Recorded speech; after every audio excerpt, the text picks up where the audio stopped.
Hey everyone, good evening. Thanks for being here so late on a Wednesday. So I just want to kick off as well with a big thank you to the Fluence team for organizing this awesome event and bringing together so many bright people on this really exciting and important topic of decentralization at the RPC layer. So my name is Andrew Breslin. I work on the product strategy team within Consensys, where I focus primarily on our infrastructure-related products and initiatives, so things like staking, bridging, and most recently, the Decentralized Infrastructure Network, also known as DIN, and that's kind of where I'll be focusing my talk for today. So we as Consensys kind of first announced our intention to help decentralize the RPC layer at ETH Berlin last year. At that time, we spoke about Infura's history and the longstanding commitment that Infura has made to provide the Web3 developer community with access to production-ready and reliable Web3 infrastructure. Since 2016, the Infura team has been working hard to deliver on this commitment, and so far we've been able to empower over 400,000 developers to build and grow the Web3 ecosystem, while providing a service that consistently achieves 99.99% uptime. But doing this has meant running an increasingly complex tech stack, developing protocol-specific knowledge and insight, and making ongoing investment in both our operations and our infrastructure to ensure that we're able to provide this kind of high-quality service. In the past, this combination of complexity and cost has presented itself as somewhat of a centralization vector in our industry.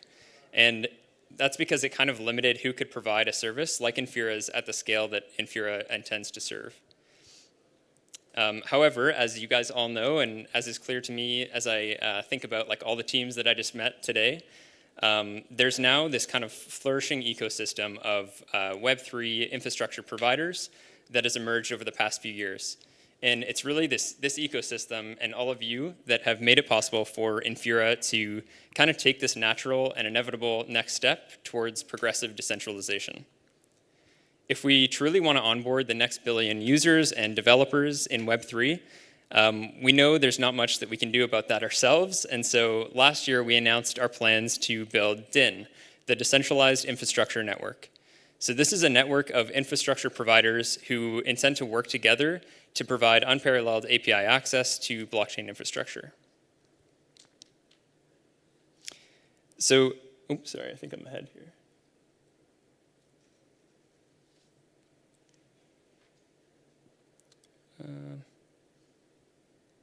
Awesome. Okay, sorry about that. So since announcing DIN last year, we've been fortunate that many of you in this room reached out to us to offer your help as we started down this path towards decentralization. So some of you, like us, were very eager to get started, and others had actually already begun working on their own decentralized RPC initiatives as well. And you all reached out to us too to share kind of your experiences and the insights that you've gained from your own decentralization journeys. And for that, we are truly incredibly grateful. Today, I'm here to do three things primarily. So the first one is to recognize the teams that have partnered with us over the past 14 months. The second is to talk about what our teams have been able to accomplish together so far. And then third, I want to talk a bit about DIN's roadmap through March of next year. So as we mentioned, the first thing that we want to do is to take this opportunity to really recognize the partners that have been active participants in the initial group of providers and protocols who've helped us start building out the decentralized infrastructure network. So bear with me because I have a lot of teams to thank here, and also for the DIN partners who are in the room, feel free to give a wave or stand up or whatever you want to do when I mention your team's name. So without further ado, I am honored and thrilled to share with you all the initial set of DIN partners. So in the dotted box here, you can see the providers who I think are in the room today. And so we've got Chainstack, Covalent, Everstack, Alipfra, Gateway.fm, Grove, Laconic Network, Link River, Mantle Network, and Matrix Link. Thank you. So there's also a whole bunch of providers here outside of the box. That just means I don't think they have a representative here, but they might. And if they do, let me know. But they are 0x Fury, Block, Linkpool, Lucent, Microsoft, Pocket Network, Rivet.cloud, and Tencent Cloud. So yeah, thank you all to these amazing DIN partners. Awesome. Yeah, so each one of these 18 groups and teams have dedicated a ton of time to getting us to the point where we are today. So really, it should be all of them presenting, not me up here, but hey, that's what you get. So on that note, I'd love to share a bit more about what our teams have been working on together. So after ETH Berlin, we began talking with those partners that I just mentioned, and we met with a lot of them in person at this year's ETH Denver event.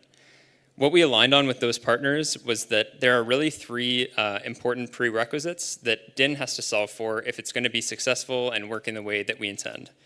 And so those three things are primarily consistency, economics, and quality of service. So first is consistency. The network has to solve for having sufficient consistency in terms of the requests it receives, but more importantly, the responses that it provides.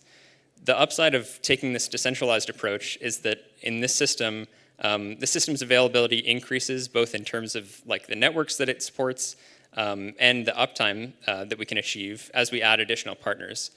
But those who've worked in distributed systems and are familiar with cap theorem know that the consistency also has to be good enough so that users aren't plagued by inconsistent responses. The second big challenge for DIN is economics. So put simply, the system's economics have to work for every system participant. Regardless of whether there's a token involved or not, the mechanism design and the implementation of those mechanisms needs to make sense. So if a provider offers a service, it has to be something they can sustainably support. In other words, users have to be willing to pay for it, and they have to be willing to pay enough so that the provider can generate revenue and keep the lights on and keep that service being offered. And then lastly, we need to ensure quality of service. So DIN will only be as good as the minimum standard that DIN partners are required to uphold. And so at this stage, there has to be kind of acceptance criteria and tests performed to ensure that the members of the network are able to meet the quality of service that we intend to provide with DIN. So we left ETH Denver knowing that we needed to better understand and focus on these challenges. And so we began to look at some infra data that we had internally to see if we could better understand how to address these.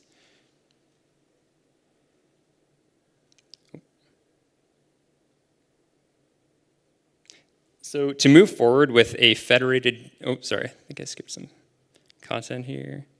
Perfect, yeah, so after taking a look at Infura's data, we came to a pretty clear conclusion that we first need to establish and run a federated version of this decentralized infrastructure network.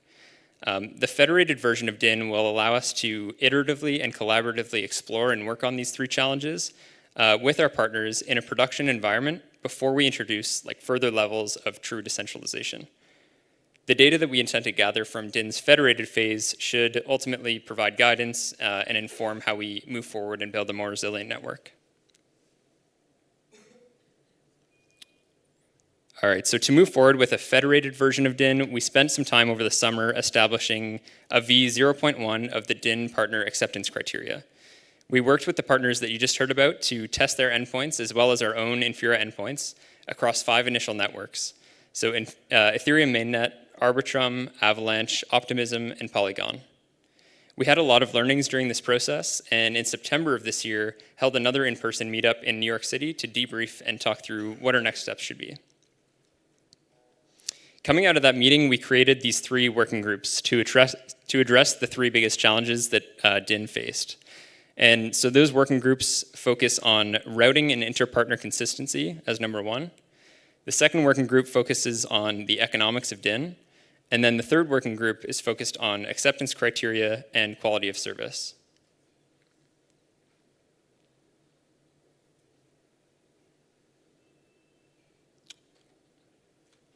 Sorry.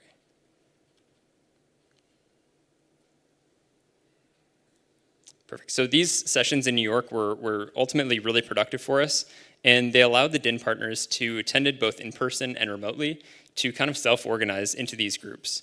And since then, each of these groups has made some really impressive progress. So first, we've been collaboratively building a routing protocol that seeks to create a strong consistency of responses for any user of the network. Second, we've started to establish a service discovery model and figure out how the economics of that offering should work. And then third, we've iterated on the DIN partner acceptance criteria and created a new set of stress tests and health checks that all partners, both current and onboarding, will have access to. So you might be thinking, like, what does all this work get us in a practical sense? Well, let me focus your attention on our roadmap and kind of where we are today. So right now, we're in the middle of Q4 of this year, and thanks to the efforts of our DIN partners and each of those working groups, we're getting very, very close to enabling RPC failover on Ethereum and Polygon via DIN. And when we say failover, what we mean is we'll be able to automatically and seamlessly reroute traffic from Infura to any number of our DIN partners. So in the coming weeks, current Infura users will be able to opt into this failover protection, which gives them access to request rerouting through DIN in the case of an outage on Infura. In this way, we'll have taken the first tangible step towards providing greater protection for our users and reducing the centralizing gravity that historically we've had in the space. So next quarter, we intend to expand this failover protection beyond Ethereum and Polygon to Arbitrum, Optimism, and Avalanche. Taking the approach of federated failover first gives us the ability to move in the direction of decentralization and address any issues that arise regarding consistency, economics, or quality of service.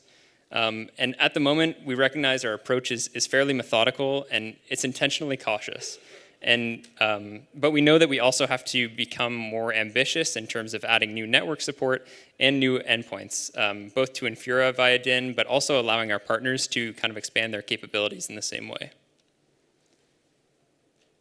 So in Q1 of next year, we plan to add 3 new networks to Infura via DIN partners. So one of these networks we know will be Mantle Network, who is the first protocol to have sought out and joined DIN. They're working collaboratively with Infura and other DIN partners to create a method that will allow DIN to offer support for their network. And we're honestly really thankful for their collaboration and for the trust that they've placed in this network in this early stage of the network's development. We also want to say that we encourage all other L2s, L1s to reach out to us as well. We'd love to figure out how we can support you. So the next big update that you'll hear from us will happen at ETH Denver next year. We plan to meet with the DIN partners there again, and we think that our efforts over this quarter and the following quarter should give us the data that we need to prioritize and decide what DIN's next steps should be. Among other things, we're thinking about how to provide service delivery via a smart contract, how to enable cross-provider payment streaming, and a whole host of other ideas that have been thrown around. We'd also love to hear some of your ideas, if you have them, for how we can improve DIN's offering. So doing this and adding any new functionality to DIN is going to require building and testing these solutions collaboratively with all of the DIN partners. So over the rest of this quarter, we'll be identifying what those issues are that we want to tackle in our time together at ETH Denver. We see this as an important opportunity for us to keep pushing forward on our federated model and to begin experimenting with even more decentralization. Cool, so as I close up my time here, I just want to recognize that although we did mention just 18 DIN partners, we're speaking to and working with many others who are currently onboarding to the network. And we're really excited to have each and every one of you join. We really do think that DIN can become this kind of important infrastructure layer or a network where collaboration is possible amongst every RPC provider in our space. We started working on this problem from our existing position as a more centralized service provider, working to progressively decentralize. But many of you in the room have approached this same problem from kind of the opposite side, delivering RPC services from a much more decentralized place and then continuing to push further towards decentralization. So I think it makes sense, and I think we have a lot to learn from each other in terms of how we can work towards achieving decentralization at the RPC layer. And I really do encourage all of you to come talk to me or come talk to any of the DIN partners in the room that we announced here today. So yeah, that's it for me. Thank you. Thank you, Andrew.